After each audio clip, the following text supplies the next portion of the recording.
પ્રમુખ સ્વામી મહારાજ સાઉથ આફ્રિકાના લેનેશિયા શહેરમાં હતા અને ત્યાં આગળ મુંબઈથી પૂજ્ય કોઠારી સ્વામીએ એક કામકાજ અંગે ફોન કર્યો.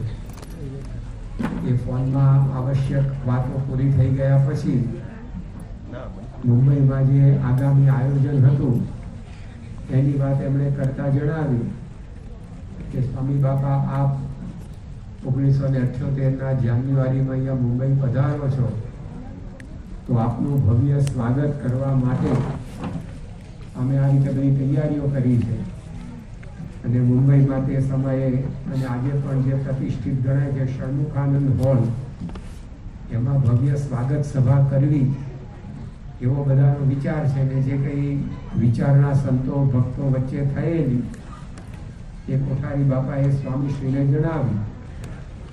એ બધું સાંભળીને પ્રમુખ સ્વામી મહારાજ કહેવા લાગ્યા કે આવા સ્વાગત સન્માનની જરૂર શું છે, તમે કઈ મોટી ધાડ મારીને આવીએ છીએ, આ તો મહારાજની આજ્ઞાથી મહારાજની કૃપાથી આ વિસ્તરણ થાય છે, આવા મોટા સ્વાગત સમારંભની કાંઈ જરૂર નથી, આપણા મંદિરમાં સભા કરી લેવાની. અને આમ બધી વાતો સ્વામી બાપા કરવા માંડ્યા ત્યારે બધાને થયું કે અમને આગામી આયોજન ન જણાવ્યું હોત તો સારું હતું. પણ સ્વામી બાપાએ પોતાના સન્માન ઉપર સ્વાગત ઉપર ચોકડી મારી દીધી તો એમને કોઈ એવી ઈચ્છા નથી કે આપણે આવા મોટા સન્માન સમારંભ સ્વાગત સમારંભો થાય. મહાન સ્વામી મહારાજ પણ 2016ના વર્ષે ગુરુપદે બિરાજ્યા બાદ અહીંયા અમદાવાદ પધારી રહેલા આનંદથી એ વખતે ગાડીમાં સંતો સાથે પ્રાસંગિક વાર્તાલાપમાં એમણે જણાવ્યું કે આપણે જ્યાં જ્યાં જઈએ છીએ ત્યાં ત્યાં ઠાકોરજી જેમના હાથમાં હોય એ સંતે હંમેશા મારી આગળ ચાલવું. કારણ કે સ્વામી શ્રી ગુરુપદે બિરાજ્યા પછી પહેલી વાર જ્યાં જ્યાં પધારતા હતા તો ત્યાં સ્વાભાવિક છે કે બધાનો ઉત્સાહ એમના સ્વાગતમાં અપાર હોય. એટલે લાલ જાજમો પાથરી હોય, ફૂલોની બીજી ત્રીજી રંગોળી કરી હોય અને એની અંદર સ્વામીશ્રી પોતે ચાલે કે એમના દર્શન સૌને સારી રીતે થાય, વિડીયોગ્રાફી ફોટોગ્રાફી સારા થાય એના માટે જે સંતના હાથમાં ઠાકોરજી હોય એ બાજુમાં ચાલે જેથી કરીને મને દર્શનમાં અડચણ ન થાય. પણ સ્વામીશ્રીને ગમ્યું નહીં એટલે એમણે કહ્યું કે જેમના હાથમાં ઠાકોરજી હોય એમણે મારી આગળ જ રહેવાનું. તો સંતે કહ્યું સ્વામી એવું કરીએ તો આ પ્રોબ્લેમ થાય, બધા દર્શન અડચણ થાય એ તો બરાબર, પણ ફોટોગ્રાફી વિડીયોગ્રાફી પણ બરાબર ના થાય. સ્વામી કે આ સન્માન ભગવાનનું છે, આપણું નથી. જે કંઈ સ્વાગત થાય છે ઠાકોરજીનું થાય છે, આપણું નથી થતું. માટે એ આગળ હોવા જોઈએ. એમના જીવનની અંદર આવા કોઈ સ્વાગત સન્માન જીવવા એનો એવો ઉત્સાહ નથી હોતો, છતાં પણ આપણો ભક્તિભાવ આપણી ફરજ છે અને આપણી ઋણાભિવ્યક્તિ છે એટલે આપણે આ સ્વાગત એ કરતા હોઈએ. કારણ કે આવા ગુરુના આપણી ઉપર અનંત ઉપકાર છે. આપણે સૌ પોતાના જીવનનો વિચાર કરીએ તો સત્પુરુષનું એક માર્ગદર્શન અથવા તો એમની આપણે પ્રાર્થના કરી હોય, એમનું સ્મરણ કર્યું હોય, આપણા ઘણા બધા કાર્યો થયા હોય, મુશ્કેલીઓ ટળી હોય એવા દરેકના અનુભવ છે. તો જેમણે આપણા માટે આટલું બધું કર્યું છે તો એ જ્યારે આપણે ત્યાં આવે ત્યારે એમનું સ્વાગત કરવું એ આપણી એક ઋણાભિવ્યક્તિ છે. આલ્બર્ટ આઇન્સ્ટાઈને તેની વાત કરી છે the world as I C. આવું પુસ્તક એમણે લખ્યું છે. એની અંદર વાત આવે છે કે 100 times every day I remind myself that my inner and outer life is dependent on the labors of other men, living or dead, and that I must exert myself in order to give in the same measure as I received and still receiving. એમણે પોતે વાત કરી કે હું મારા મનને રોજ 100 વખત યાદ દેવડાવું છું કે મારું અત્યારનું જીવન એ અનેક લોકોના પરિશ્રમને આભારી છે. ભલે અત્યારે હયાત હોય કે ન હોય તો મારે પણ એ રીતે જીવવું જોઈએ કે મેં જે મેળવ્યું છે એનું હું કંઈક ઋણ અદા કરી શકું. તો પ્રમુખ સ્વામી મહારાજ, મહંત સ્વામી મહારાજ, એમના આપણી ઉપર અનંત ઉપકાર છે. તો એ જ્યારે આપણે ત્યાં આવે ત્યારે એમનું સ્વાગત સન્માન કરવું એ આપણો ભક્તિભાવ છે. એ રીતે આજે આપણે બધા સવારે અને સાંજે આ સ્વાગત સ્વામીશ્રીનું કરવા માટે તત્પર થયા છીએ. તો એ સ્વાગત શા માટે આવા સંતનું કરીએ છીએ? તેની એક સુંદર વાત કબીરદાસજી એમના કીર્તનમાં લખી છે કે ભાગ્ય બળે જહાં સંત પધારે. એમણે વાત કરી કે આવા સંત એ જ્યાં પધારે ત્યાં આગળ એ ભૂમિમાં રહેતી વ્યક્તિઓના ભાગ્યનો ઉદય થાય. કારણ કે આવા સંતના સાનિધ્યમાં આપમેળે જ અનાયાસે જ અનેક શુભ પ્રેરણાઓ એ આપણને પ્રાપ્ત થતી જાય. જેમ આપણે બગીચામાં જઈએ અને ફૂલ ખીલ્યું હોય તો એ આપણી સાથે કંઈ વાતચીત કરતું નથી, પરંતુ એની સુગંધથી જ આપણું મન તરબતર થઈ જાય. ત્યાં આપણને ઊભા રહેવું ગમે છે. તો ફૂલ જેમ સુગંધ આપે છે અને આપણને પ્રફુલ્લિત બનાવે છે. સૂર્ય એ ઉગે છે, હવે કે આપણી સાથે વાતચીત નથી કરતો, પણ એ ઉગતા માત્રથી જ આપણને અનેરી સ્ફૂર્તિનો અનુભવ થાય. તો જેમ સૂર્ય, પુષ્પ વગેરે એની ઉપસ્થિતિ માત્રથી મનુષ્યને પ્રફુલ્લિત બનાવે છે, સ્ફૂર્તિવંત બનાવે છે, એમ સત્પુરુષનું સાનિધ્ય માત્ર એ આપણા જીવનની અંદર અનેક શુભ પ્રેરણાઓ એને ખીલવી દે છે. 2022ના વર્ષે સ્વામીશ્રી અહીંયા જ અમદાવાદમાં પધારેલા. તે વખતે શતાબ્દી મહોત્સવ ધામધૂમથી ઉજવવાનો હતો. એના પૂર્વે અહીંયા તેઓ જુલાઈ ઓગસ્ટ મહિના દરમિયાન પધારેલા, 75 દિવસ રોકાયેલા. અને એમાં રોજ વિસ્તારવાર હરિભક્તોના સમિત દર્શનનો કાર્યક્રમ હતો. મોટો અહીંયા ઢાળ બનાવવામાં આવેલો અને પારાફરતી રોજ જુદા જુદા વિસ્તારના હરિભક્તો આવે અને સમિત દર્શનનો લાભ લેતા હતા. તેમાં સ્વામીશ્રી સાથે કોઈ વાર્તાલાપ તો થતો નહોતો, દર્શનનો લાભ હતો. તેમ છતાં પણ દરેક દિવસે એ સમિત દર્શન પૂરા થાય અને હરિભક્તો સંતોને મળે એવા કેટલાય પ્રસંગો એવા આપણને સાંભળવા મળતા કે જેમાં એ દર્શન માત્રથી વ્યક્તિનું વ્યસન છૂટી ગયું હોય, એના મનમાં કંઈક એવો ઝબકારો થયો હોય, એને લીધે પરિવારમાં શાંતિ આવી ગઈ હોય, એના પોતાના જીવનમાં અંગત પ્રશ્નો એનું સમાધાન થઈ ગયું હોય, તો આવા રોજ પ્રસંગો બનતા. તો જો આ ભાગ્ય બળે જહાં સંત પધારે એ જે લખવામાં આવ્યું છે, વાત આપણને મહંત સ્વામી મહારાજના સાનિધ્યમાં એકદમ સત્ય અનુભવાય છે. ભલે એમની સાથે કદાચ આપણો સંવાદ એટલે કે વાર્તાલાપ ના થાય, તેમ છતાં પણ આવા સંતના દર્શન માત્રથી એટલી બધી શુભ પ્રેરણાઓ આપણને પ્રાપ્ત થવા માંડે છે. 2018ના વર્ષમાં મે મહિનામાં સ્વામીશ્રી બેંગ્લોર પધારેલા અને ત્યાં બાળ દિનની ઉજવણી હતી. અઠવાડિયાનો મુકામ હતો. એ દરમિયાન બાળ દિનની ઉજવણી એ ત્યાં એક દિવસ રાખવામાં આવેલી. હવે એ બાળ દિનની સભા અને સ્વામીશ્રીનો જે અઠવાડિયા દાડાનો કાર્યક્રમ, તો એની જાહેરાત કરતું પાટિયું બહાર મંદિરના આંગણામાં મૂકવામાં આવ્યું હશે. તો ત્યાંથી કોઈ પરોક્ષના મહિલા પસાર થતા.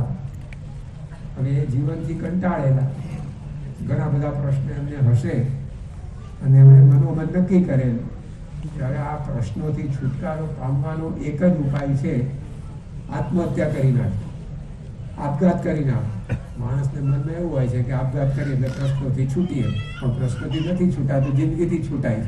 પ્રશ્નો બીજા જન્મમાં ભેગા જ આવે. પ્રશ્નોથી છૂટવા આત્મહત્યા કરવી એટલે ઉપાય નથી. માથું દુખતું હોય તો ગોળી લેવાય, માથું ના કપાય. માથું કાપો તો દુખાવો તો મટી જ જાય માથાનો, બધા દુખાવા મટી જાય. તો એ કંઈ ઉપાય કર્યો કહેવાય કે માથું કાપી કાઢો, માથું દુખે છે. ઘરમાં બેઠા હોય ને ગરમી લાગતી હોય તો બારી ખોલાય, કાચ ના ફોડાય.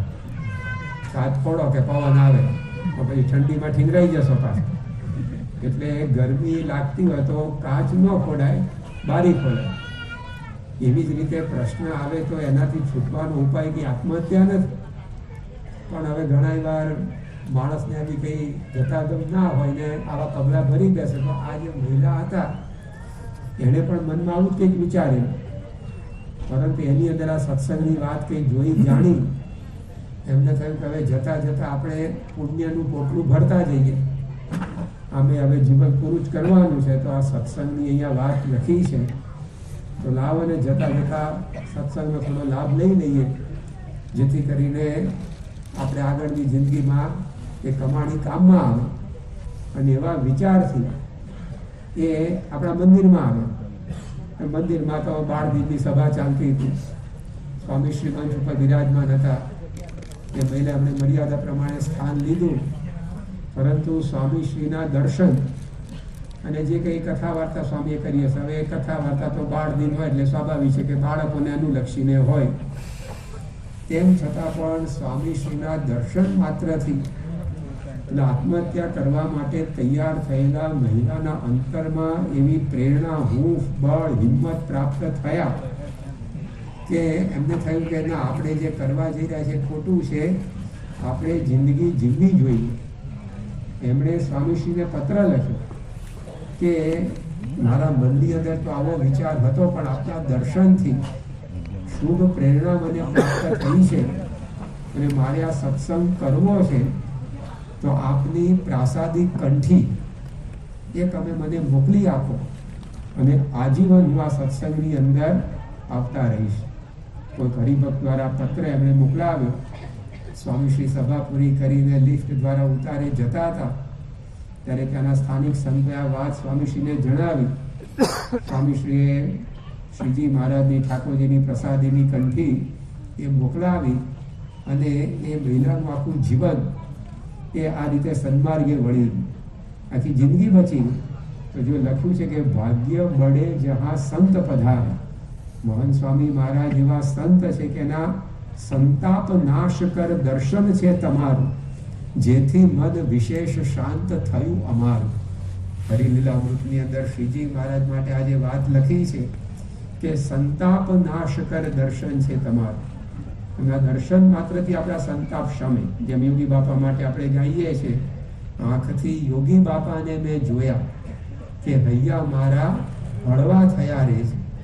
એમના દર્શન માત્રથી આપણું ભારે હૈયું હોય હળવું ફૂલ થઈ જાય.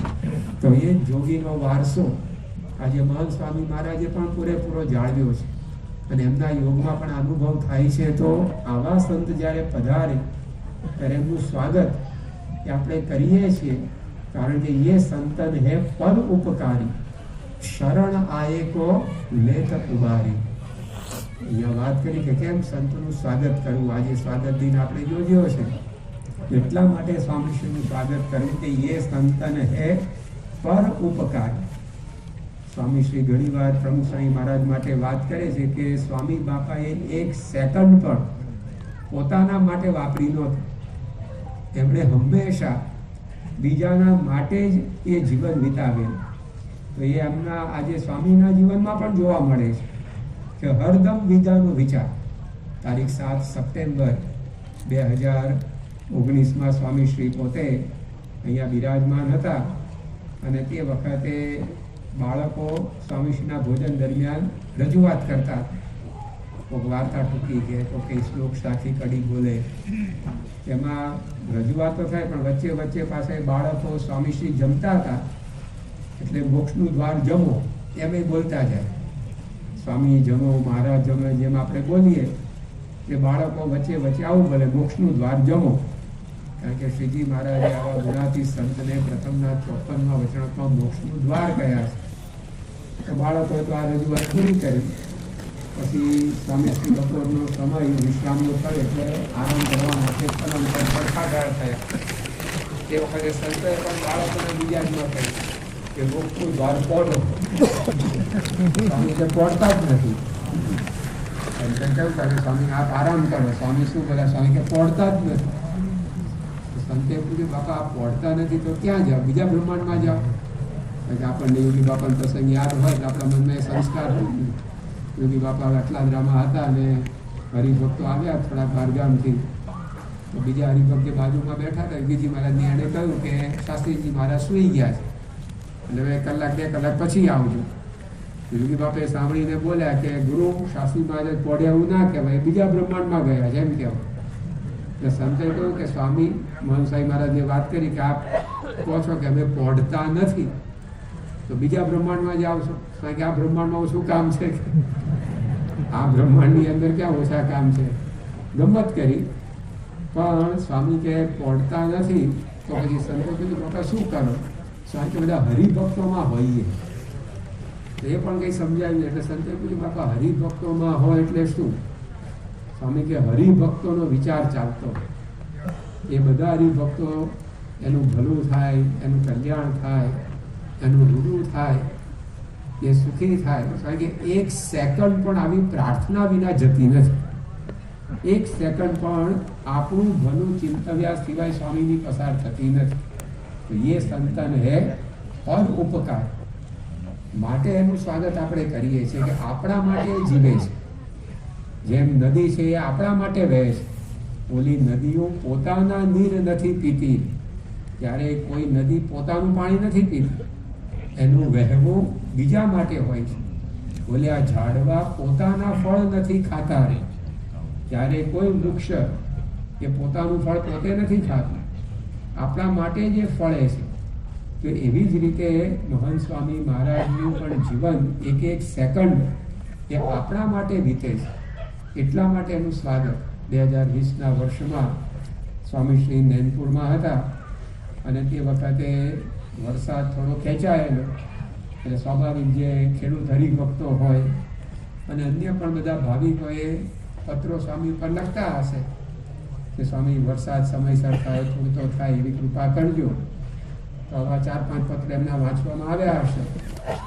તો દિવસ દરમિયાન તો કોઈ બીજો સમય મળે નહીં.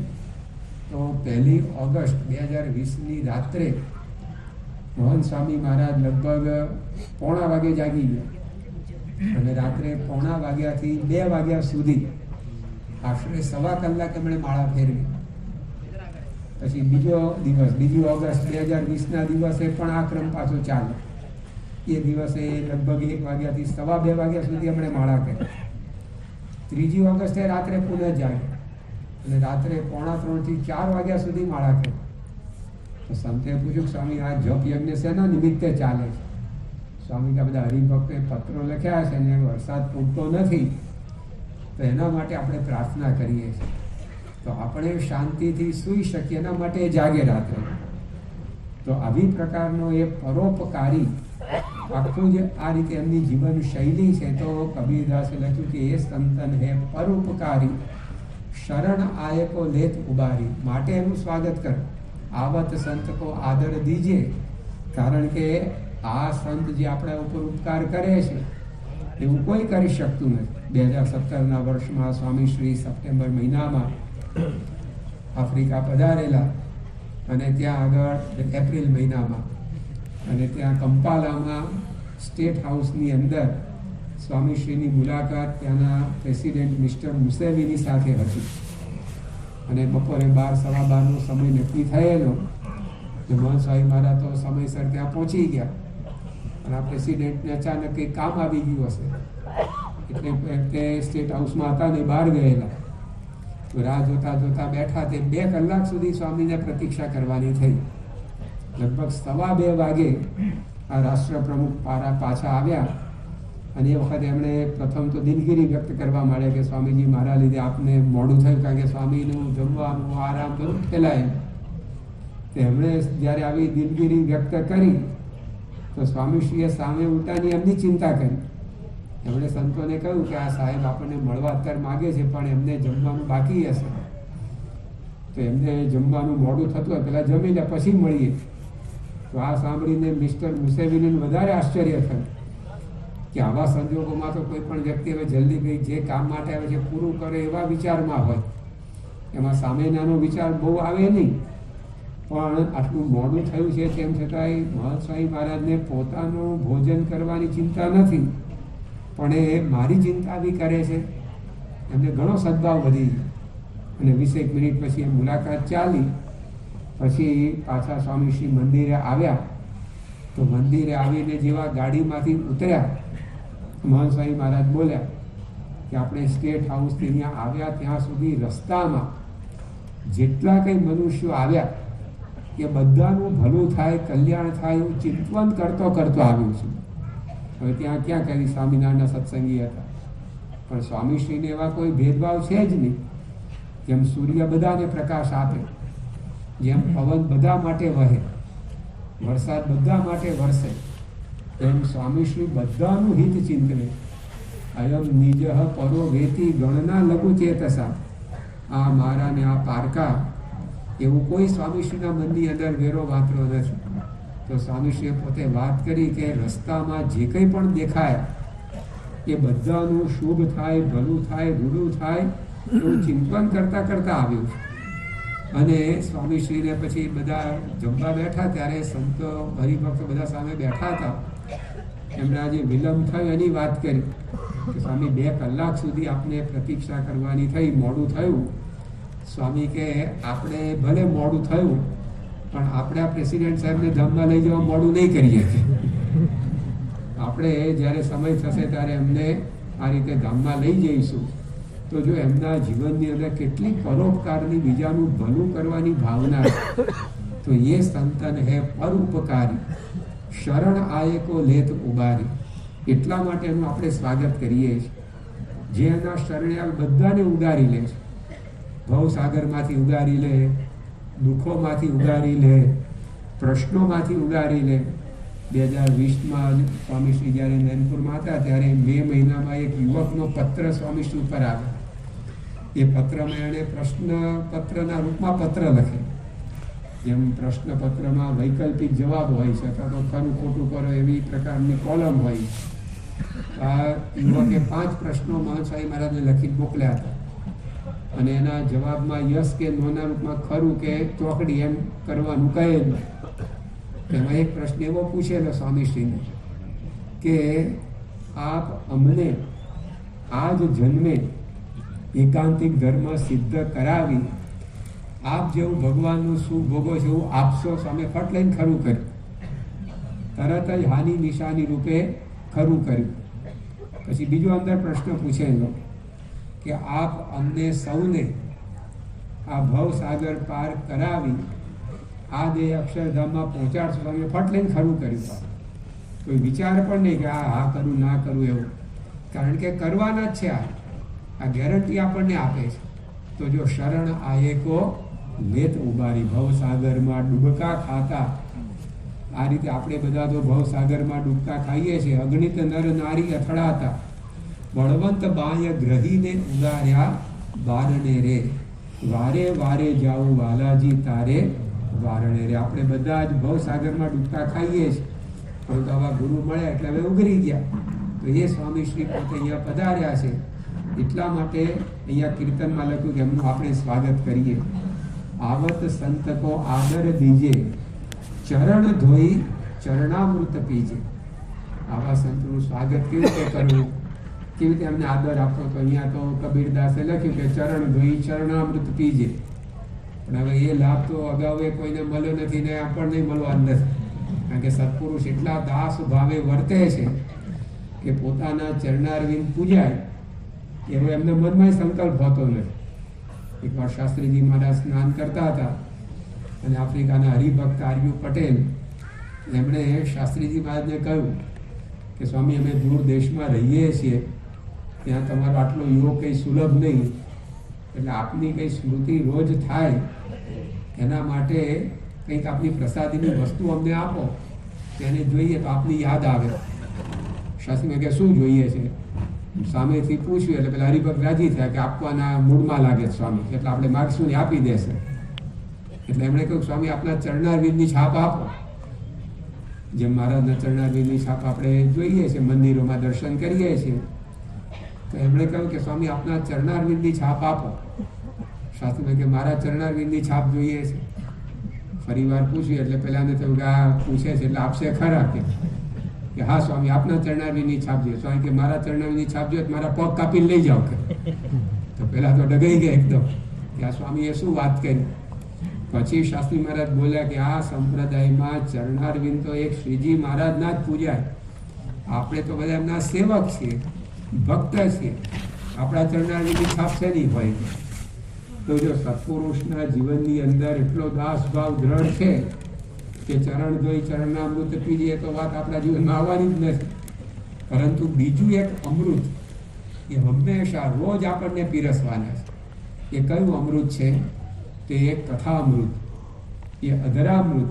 એનો લાભ આપણને ભરપૂર આ વખતના રોકાણમાં મળવા. અને એ અમૃત એવું છે કે આપણા બધા પ્રશ્નોને એમાંથી સમાધાન આપણને મળે. સંસ્કૃતના સુભાષિતમાં લખ્યું છે, અબ્ધો વિધો વધુ મુખે ફણીનામ નિવાસે સ્વર્ગે સુધા વસતી વૈ જન વિબુધા વદંતી ક્ષારક્ષય પતિમૃતિ ગરલમ નિપાત કંઠે સુધા વસતી વૈ ભગવત જનાના. કેટલાક કહે છે કે ભાઈ સમુદ્રમાં અમૃત છે, કેટલાક કહે છે કે ચંદ્રમાં અમૃત છે, કેટલાક કહે છે કે ભાઈ ફણી એટલે કે શેષમાં અમૃત છે. પરંતુ અહીંયા પાછું શ્લોકમાં લખ્યું કે જો સમુદ્રમાં અમૃત હોય તો એમાં ખારાશ ક્યાંથી હોય? સમુદ્રનું પાણી કેવું લાગે છે? ખારું લાગે છે. અમૃત હોય તો પાણી ખારું હોય. પછી બીજું ચંદ્ર, એમાં જો અમૃત હોય તો એને કલંક છે, તે કેવી રીતે સંભવે? એટલે એ બધું કંઈ આ રીતે અમૃતવાળું છે એવું માનવામાં આવતું નથી. જો સ્વર્ગમાં અમૃત હોય તો ત્યાંથી માણસ પાછો હેઠો આવે છે. ક્ષીણે પુણ્ય મર્ત્ય લોકે વિશંતિ દેવા, એવું ભગવદ્ ગીતામાં લખ્યું. તો પતન કેવી રીતે થાય? માટે સાચું અમૃત તો કંઠે સુધા વસતી વૈ ભગવત જનાના. જે સાચા સંત છે એના કંઠમાં અમૃત રહ્યું છે. એમાંથી જે વાતો નીકળે એને જે પીવે એ કાયમ માટે અમર થઈ જાય છે. કે એનું જન્મ મરણ ટળી જાય છે. જાતો હિ કોઈ યસ્ય ન પુનર્જાત મૃતો હિ કોઈ યસ્ય ન પુનર્મૃત્યુ. ખરેખર જન્મ કોને કહેવાય? કે જેનો ફરી જન્મ ન થાય ને એ જન્મ્યો કહેવાય.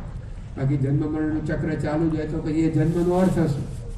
અને ખરેખર મૃત્યુ પામે કોણ કહેવાય? કે જે આનું આ છેલ્લું મૃત્યુ, પછી ક્યારેય મૃત્યુ ન થવાનું હોય એ સાચા અર્થમાં મૃત્યુ પામે. બાકી તો ચક્ર ચાલવાનું જાય પછી જન્મ અને મૃત્યુનો કોઈ અર્થ જ નથી રહેતો. તો આ સત્પુરુષની વાણી, એનું કથામૃત અધરામૃત એવું છે કે એને જે પીવે એ ખરેખર આ લોક અને પરલોકના બધા પ્રશ્નોથી મુક્ત થઈને ભગવાનના ધામમાં પહોંચી જાય. 2002ના વર્ષમાં મોહન સ્વામી મહારાજ શિકાગો પધારેલા અને તે 31મી ઓગસ્ટે જન્માષ્ટમીનો ઉત્સવ ઉજવવાનો હતો. એ નિમિત્તે ત્યાંના આપણા સ્થાનિક હરિભક્તો એમણે એમના સગા સંબંધી ગુણભાઈઓ બધાને તો આમંત્રણ આપેલું. સાથે સાથે ત્યાંના અગ્રણી રાજનેતાઓ જે મંદિરમાં આપણને સહકાર વગેરે આપતા હોય એમને પણ આમંત્રણ આપેલું. તો શિકાગો એ ઇલિનોય સ્ટેટનું શહેર છે. તો ત્યાંના એટર્ની જનરલના ચીફ એડવાઇઝર હતા મિસ્ટર શાઇસ કાઇપોલ્ટ. એને આપણા હરિભક્તે કહ્યું તમારા મોટા સંત અહીં આવ્યા છે અને તમે આવો ઉત્સવ છે તો સભાની અંદર આવજો. અને એ એટર્ની જનરલના એડવાઇઝર એ પોતે ત્યાં આવ્યા. મોહન સ્વામી મહારાજે 3 કલાક પ્રવચન કર્યું. અને એ વખતે આવી મોટી સભા હોય અને પરદેશમાં ઘણીવાર સ્વામીશ્રી અંગ્રેજી ભાષી માણસો વધારે હોય તો અંગ્રેજી ભાષાની અંદર પ્રવચન કરતા. એટલે બીજા બધા જે પરદેશના માણસો આવ્યા હોય ત્યાં દેશના હોય પણ એ જ વાતાવરણ ઉછળે એને પણ અંગ્રેજીમાં વધારે સુવાણ થાય. મોહન સ્વામી મહારાજનું આ પ્રવચન સાંભળ્યું પછી આ એટર્ની જનરલના ચીફ એડવાઇઝરને બોલવાનું હતું 5-1 મિનિટ. પણ એમાં એમણે પોતે સ્વામીની વાત કરી કે મોહન સ્વામી મહારાજનું પ્રવચન મેં સાંભળ્યું તો મારી પાસે ભાઈએ વાત કરી કે જુદી જુદી 7 ડિગ્રીઓ છે અને એ 7 ડિગ્રીઓ પ્રાપ્ત કરવા માટે યુનિવર્સિટીમાં મેં 5 વર્ષ અભ્યાસ કર્યો છે જુદી જુદી વિદ્યાશાખા. પણ 5 વર્ષના યુનિવર્સિટીના અભ્યાસકાળમાં હું જે નથી શીખ્યો એ સ્વામીજીના 45 મિનિટના પ્રવચનમાંથી મને પ્રાપ્ત થયું છે. તો જો આ અમૃત એમના મુખમાંથી જે વહે છે એનું જે પાન કરે એ પોતે કંઈક નવી પ્રેરણા એ પ્રાપ્ત કરે છે, કંઈક એના જીવનની અંદર રૂપાંતર થાય છે. તો અહીંયા ચરણ દોઈ ચરણામૃત નહીં પરંતુ કથા સુણી અધરામૃત પ્રીજે આવત સંત કો આદર દીજે તેવા સંતનું આપણે આ સ્વાગત કરી રહ્યા છીએ. આગળ વાત કીર્તનમાં આવી કે સાહેબ કા ઘર સંતન માહી સંત સાહિબ કછું અંતર નાહી. સંતનું સ્વાગત કેમ કરવાનું? કારણ કે એ સંતનું સ્વાગત નથી, પણ એમાં રહેલા ભગવાનનું આપણે સ્વાગત કરીએ છીએ. કબીરદાસ પોતે ભગવાનને સાહિબ કહીને પુકારતા, એટલે એમણે આ કીર્તનની અંદર લખ્યું કે સાહિબ કા ઘર સંતન માય. ભગવાનનું એડ્રેસ ક્યાં છે? તો આવા ગુણાતીત સંત, સંત સાહિબ કછું અંતર નહીં. આવા સંત અને ભગવાન એમાં કોઈ અંતર નથી, કારણ કે આવા સંતના રોમે રોમમાં ભગવાન બિરાજે છે. એટલા માટે એનું સ્વાગત કરવાનું. તો આજે મહંત સ્વામી મહારાજના સાનિધ્યમાં આ અનુભૂતિ પણ જે કોઈ એમના સંપર્કમાં આવે બધાને થાય છે કે આ સંત દ્વારા ભગવાન ખરેખર કાર્ય કરી રહ્યા છે, એમના દ્વારા ભગવાન વિચરે છે. તો આવો અનુભવ જે કોઈ જુદા જુદા ક્ષેત્રના ભલે હોય, જુદું જુદું પોતાનું બેકગ્રાઉન્ડ પાર્શ્વભૂમિકા ભલે હોય, જુદા જુદા દેશના હોય, પણ આ અનુભવ સર્વસાધારણ છે કે મહંત સ્વામી મહારાજ દ્વારા ભગવાન કાર્ય કરે છે.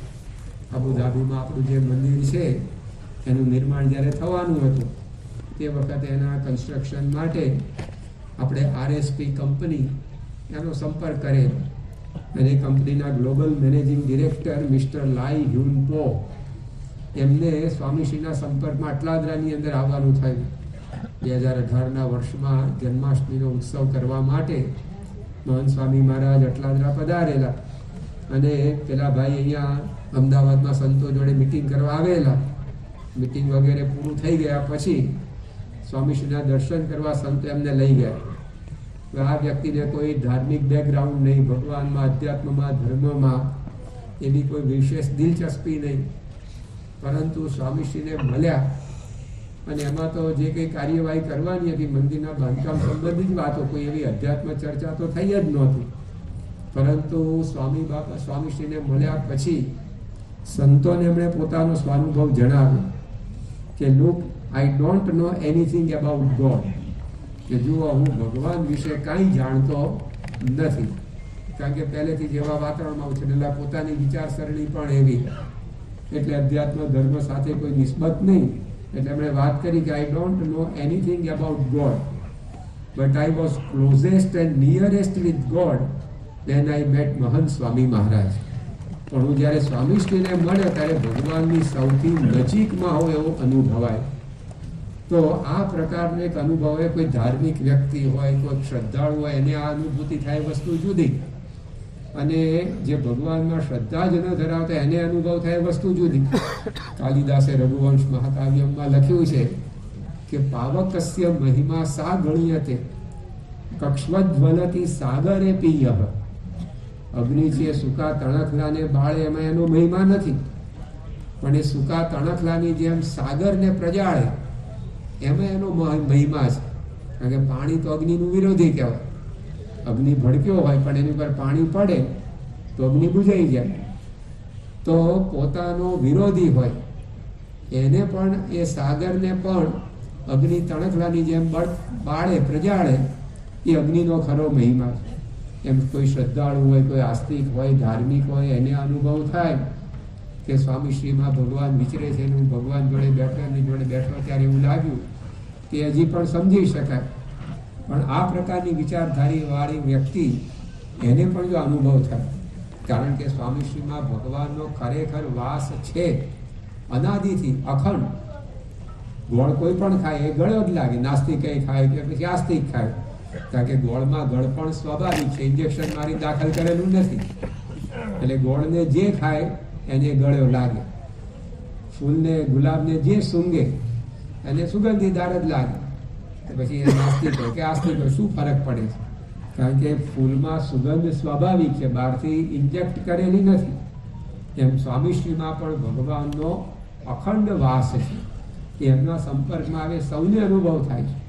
ગયા વર્ષે સ્વામીશ્રી સારંગપુરની અંદર હતા, અને તે વખતે એમના સાનિધ્યમાં બધા દિવ્ય સન્નિધિ પર્વ યોજાયા. એમાં બાળ કાર્યકરોનું દિવ્ય સન્નિધિ પર્વ હતું. એની સભા પ્રમુખ વાટિકામાં, જ્યાં પ્રમુખ સ્વામી મહારાજ 3 વર્ષ સુધી આપણને દર્શનદાન આપતા હતા, ત્યાં રાખવામાં આવેલી. આયોજન એવું હતું કે એક કાર્યક્રમમાં સ્વામી આગળ કીર્તનના 3 કાર્ડ મૂકવામાં આવ્યા હોય, પહેલી કડી લખી હોય દરેક કીર્તનની, એમાંથી જે કાર્ડ સ્વામી ઊંચું કરે એ કીર્તન, એની પહેલી કડી એ બધા સમૂહમાં ગાય. અને પછી એના આધારે પ્રશ્નોત્તરી થાય. તો સ્વામીશ્રી આગળ ટેબલ ને એની ઉપર 3 કાર્ડ મૂકેલા. એમાંથી એમણે નિષ્કુળાનંદ સ્વામીનું કીર્તન પસંદ કર્યું. આપ ટળી મળ્યા ભગવાનમાં, જેના આપમાં હરિનો વ્યાપ, સંત તે સ્વયં હરિ. આવું એક કાગળ ઉપર લખેલું. એટલે સ્વામીશ્રીએ બધાને દર્શાવ્યું. એટલે બધા સમૂહમાં કાર્યકરોએ એ કીર્તન ગાયું. પછી એના આધારે સ્વામીને પ્રશ્ન પૂછાયો કે સ્વામી, આ કીર્તનમાં નિષ્કુળાનંદ સ્વામી એવું કહે છે કે જેના આપમાં હરિનો વ્યાપ, એટલે કે સંતના રોમ રોમમાં ભગવાન રહ્યા છે, તો આપની અંદર ભગવાનનો વાસ ક્યારથી છે? 3 વિકલ્પ રજૂ કરવાના હતા. એક તો 13 સપ્ટેમ્બર 1933 પ્રગટ થયા, ત્યારથી આપનામાં ભગવાનનો વાસ છે, કે પછી યોગી બાપાના હાથે આપે દીક્ષા લીધી ત્યારથી આપનામાં ભગવાનનો વાસ છે, કે પ્રમુખ સ્વામી મહારાજના ધામ ગમન બાદ આપ ગુરુપદે બિરાજ્યા ત્યારથી આપનામાં ભગવાનનો વાસ છે. આ 3 વિકલ્પ પ્રશ્ન પૂછનારાએ રજૂ કરવાના હતા. એમાંથી જ્યાં પહેલો જે તો ઓપ્શન રજૂ થયો કે સ્વામી આપનામાં ભગવાનનો વાસ ક્યારથી? 13 સપ્ટેમ્બર 1933 પ્રગટ થયા ત્યારથી કે કરીને આગળ બીજું પૂછાય એ પહેલાં તો સ્વામી બોલે કે ના કે પહેલેથી વાસ છે. અને પછી વખત ચૂંટણીની સિઝન ચાલશે, સ્વામી કહે કે ચૂંટણી જેવું નથી, આવે ને જાય. કે ચૂંટણીમાં તો જીતે તો ખુરશી આવે ને હારે તો ખુરશી જતી રહે. સ્વામી કે આવન જાવન નથી, પહેલેથી ભગવાનનો વાસ એમનામાં છે. એમણે વાત કરી, ખાલી વાત કરીને એ બધાનો અનુભવ છે. 2018ના વર્ષમાં સ્વામી શિમલા પધારેલા. ત્યાં આગળ મંદિરની મૂર્તિ પ્રતિષ્ઠા હતી. પ્રમુખ સ્વામી મહારાજે 1100થી વધુ મંદિરો એમના જીવનકાળ દરમિયાન કર્યા, પણ એમાં છેલ્લું મંદિર, એની મૂર્તિઓમાં જો પ્રાણ પૂર્યા હોય તો આ શિમલાના મંદિરની મૂર્તિમાં પ્રાણ પૂર્યા. 13 ઓગસ્ટ 2016 સ્વામી બાપાએ જીવન લીલા સંકેલી. એના 3 દિવસ પૂર્વે 10મી ઓગસ્ટે એમણે પલંગ પર સૂતા મૂર્તિઓમાં પ્રતિષ્ઠા કરી. અહીંયા પ્રમુખ વર્ણી દિને જે પ્રતિજ્ઞા એમણે કરી કે હું મારા દેહની પરવા કર્યા સિવાય જિંદગીના છેલ્લા શ્વાસ સુધી અક્ષર પુરુષોત્તમની સેવા કરતો રહીશ, તે ખરેખર એમણે પાળી બતાવી. ધામ ગમનના 3 દિવસ પૂર્વે એક મંદિરની ભેટ એ આપણને આપતા ગયા. તો એ જે મંદિરમાં મૂર્તિઓ પ્રતિષ્ઠિત થયેલી, એ મૂર્તિઓની સ્થાપના એ મંદિરમાં કરવાની હતી. એના માટે મહંત મહારાજ શિમલા પધારેલા. અને તે વખતે સ્વામીશ્રીના યોગમાં એ હિમાચલ પ્રદેશના director general of police DGP Shri Sitaram Marandi આવ્યા. અને સીતારામ મરાડી મહંત સ્વામી મહારાજને મળ્યા અને 5-15 મિનિટની મુલાકાત બાદ એમણે સંતોને વાત કરી कि स्वामी जी ऐसे संत हैं जिनको एक बार मिलकर हम उनको कभी भूल नहीं सकते. એમને મળ્યા પછી ભૂલવા અઘરા એવી પ્રકારના સંત છે. પછી આગળ વાત કરી કે મેરે લીએ સ્વામી જી કી મુસ્કુરાહટ ઠાकुर जी की मुस्कुराहट, મારા માટે મહંત સ્વામી મહારાજનું સ્મિત એ ભગવાનના સ્મિત તુલ્ય છે. એમના દ્વારા ભગવાન હસે છે. સ્વામીએ તો વાતોમાં લખ્યું છે કે આવા સંત દ્વારા ભગવાન દ્રષ્ટિ કરે છે, એના મુખમાં બોલનારા ભગવાન છે. એ જ વાત આ ડાયરેક્ટર જનરલ ઓફ પોલીસ એમણે પણ વાત કરી. તો કોઈ પણ ક્ષેત્ર હોય જુદું જુદું, પણ અનુભવ બધાનો સર્વસાધારણ આ છે કે સ્વામીશ્રી દ્વારા એ ભગવાન કાર્ય કરે છે. તો આ કબીરદાસે લખ્યું કે સંતનું સ્વાગત એટલા માટે આપણે કરીએ છીએ કારણ કે સાહિબ કા ઘર સંતન માહી, સંત સાહિબ કછું અંતર નહીં. આવા સંત અને ભગવાન એમાં કોઈ અંતર નથી. તત્વે કરીને પરમાત્મા અને અક્ષરબ્રહ્મ જુદા છે, પરંતુ અક્ષરબ્રહ્મના પ્રત્યેક રોમમાં ભગવાનનો વાસ છે. એ સંદર્ભની અંદર આ વાત એમણે આપણને સમજાવી. 2019 7મી નવેમ્બરના રોજ સ્વામીશ્રી પોતે રાજકોટની અંદર વિરાજમાન હતા અને તે વખતે એમના દર્શન કરવા માટે ભારતીય ક્રિકેટ ટીમના વિખ્યાત ક્રિકેટર શિખર ધવન આવ્યા હતા. એમણે મહંત સ્વામી મહારાજને મળીને વાત કરી કે स्वामी जी के चेहरे पर खुदाई नूर दिखाई पड़ता है, उनको मिलने से बहुत ही पॉजिटिव एनर्जी प्राप्त हुई. तो जो स्वामी श्रीना दर्शन थी સૌને આ અનુભવ થાય છે કે એમના ચહેરા ઉપર ભગવાનની આભા છે. કોકને એમના સ્મિતની અંદર ભગવાનનું સ્મિત દેખાય, કોકને એમની પાસે બેસવાથી ભગવાનની પાસે બેઠાનો અનુભવ થાય, તો આ પ્રકારે આ સંતનું આજે આપણે સ્વાગત દિન યોજીને સ્વાગત કરીએ છીએ. એનું કારણ આ છે કારણ કે એમના હાથે ભગવાનનું સ્વાગત કરવાનો પણ આપણને લાભ મળે છે. અને આગળ પછી કબીરદાસે વાત કરી કે આવા જે સંત એ જ્યારે આવે છે ત્યારે શું થાય છે, તો કહત કબીર ભલે સંત પધારે, યુગ યુગન કે કાજ સુધારે. સંતનું સ્વાગત શા માટે કરવું એની સુંદર વાત આ ભજનમાં આપણને સમજાવવામાં આવી છે. તો એની અંદર એક વાત આ કરી કે કહત કબીર ભલે સંત પધારે. સંત આવે છે કારણ કે એનાથી આપણા યુગ યુગના કાર્યો સુધરે. યુગ યુગના કાર્યો એટલે કે ઘણા વર્ષોથી જે આપણે કરી ન શકતા હોઈએ એ આવા સંતના સાનિધ્યમાં સરળ થઈ જાય છે. આપણો વિચાર એ ના હોય અને એ કાર્ય ઉકલી જાય. 2006ના વર્ષમાં મહંત સ્વામી મહારાજ ખેરવા પધારેલા રાજસ્થાનમાં, અને ત્યાં મંદિરની મૂર્તિ પ્રતિષ્ઠા હતી. એ મૂર્તિ પ્રતિષ્ઠા પહેલાં યજ્ઞ હતો. એ યજ્ઞમાં હરિભક્તો પોતાના સગા સંબંધીને વાત કરી અને યજમાન પદની સેવા લેતા હોય. તો આ પ્રકારે આપણા જે ત્યાંના બધા સ્થાનિક સત્સંગી એમણે પોતાના મિત્રો વર્તુળની અંદર વાતો કરી હશે. તેમાં એક સત્સંગીના મિત્ર હતા માંગીલાલ કરી. તો એમને આપણા સત્સંગીએ કહ્યું કે તમે આ યજ્ઞ થાય છે યજ્ઞમાં બેસો. તો કે ના, મારે યજ્ઞમાં નથી બેસવું, કારણ કે પોતે એવા વ્યસની, લગભગ 40 વર્ષથી દારૂનું વ્યસન હતું અને સાથે બીજા ત્રીજા વ્યસનો પણ ખરા. એટલે એમને થયું કે હવે મારા જેવો માણસ શું યજ્ઞમાં બેસે, અને સંપ્રદાયના કોઈ અનુયાયી પણ નહીં, કોઈ વિશેષ એવો ભાવ નહીં, એટલે એમણે ના પાડી. છતાં આપણા સત્સંગીએ વિશેષ આગ્રહ કર્યો એટલે મિત્રનું મન રાજી રાખવા પૂરતું કે ચાલો હું યજ્ઞમાં યજમાન તરીકે બેસીશ. અને એમ કરીને યજમાન તરીકે બેઠા. અને એ યજ્ઞમાં મહંત સ્વામી મહારાજ શરૂઆતમાં યજ્ઞનો પ્રારંભ કરાવવા માટે આવ્યા. સ્વામીના દર્શન માત્રથી આ વ્યસની ભાઈ હતા, એમના અંતરની અંદર કંઈક ઝબકારો થયો. એમને લાગ્યું કે આપણે જે કરીએ છીએ એ ખોટું થાય છે અને આપણે સુધરવું જોઈએ. સુધારવાનો પ્રયત્ન પહેલાં પણ કરેલો, નહોતો કરે એવું નહીં, પણ કંઈ ફાવતા નહોતા. પણ સ્વામીના દર્શનથી અમને વિશ્વાસ એવો અંતરમાં જન્મ્યો કે આમના આશીર્વાદ જો આપણને મળે તો ખરેખર આ મારું વ્યસન જતું રહેશે અને આપણે સુખી થઈશું.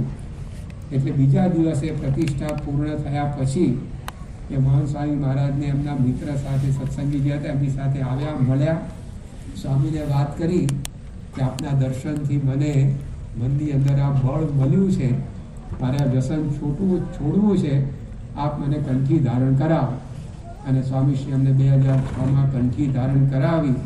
સત્સંગી થયા, તિલક ચાંદલા પૂજા પાઠ સહિત નિયમ રાખ્યો કે દર મહિને જે પૂનમ આવે ત્યારે પ્રમુખ સ્વામી મહારાજના દર્શન કરવા આપણે જવું. તો 2006થી 16 સુધી પ્રમુખ સ્વામી મહારાજના દર્શન કરવા આવતા, અને 2016થી અત્યારે મહંત સ્વામી મહારાજના દર્શન કરવા પણ દર પૂનમે ગમે ત્યાં દેશમાં સ્વામીશ્રી વિચરણ કરતા પણ એ પહોંચે.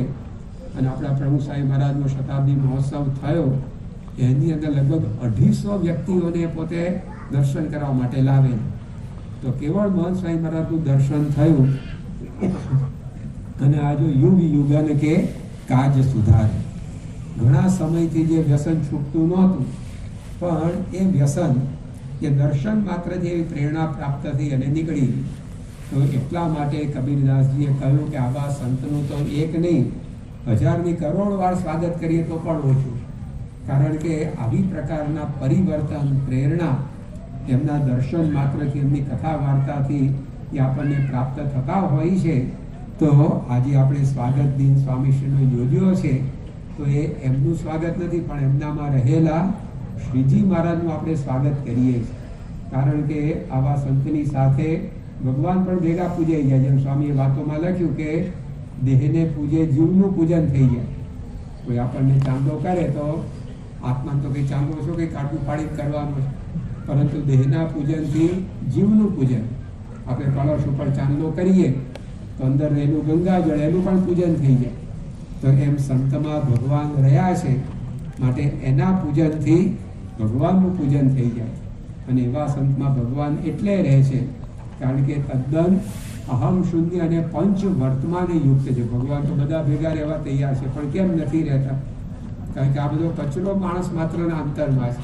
મુક્તાન સ્વામીએ લખ્યું કે હું તળે હરી ઢુકડા, ભગવાન કે દૂર નથી, એ ભેગા જ રહેવા તૈયાર છે, 24 કલાક આપણી સાથે રહેવા તૈયાર છે, પરંતુ અહમ એમને આપણાથી દૂર રાખે છે. ભક્તિ કરતા ભગવાનની આવી અહમ મમત કેરી આડ, પ્રભુ પાસે પહોંચતા આડા દુધાએ લોહ કમાડ. નિષ્કળાનંદ સ્વામી આ ભક્તિ નિધિમાં લખ્યું કે ભક્તિ કરતા ભગવાનની આવી અહમ મમત કેરી આડ, આપણે ભગવાન પાસે પહોંચવું છે, પરંતુ કેમ નથી મેળાપ થતો? તો વચ્ચે આવી અહમ મમત કેરી આડ, પ્રભુ પાસે પહોંચતા આડા દીધાએ લોહ કમાડ. ઘરમાં પ્રવેશવું હોય તો બહારનું ખુલ્લું હોય તો પ્રવેશી શકાય, પરંતુ બંધ હોય તો માથા પછાડે કે અંદર પ્રવેશ મળે નહીં. અમે લોખંડનું કમાડ ભીડાઈ ગયું હોય તો માથા પછાડવાથી એ પત્તો ના પડે. તો આવી પ્રકારે આપણને મુક્તાન સ્વામીએ સમજાવ્યું કે જ્યારે અહમ ટળે ત્યારે ભગવાન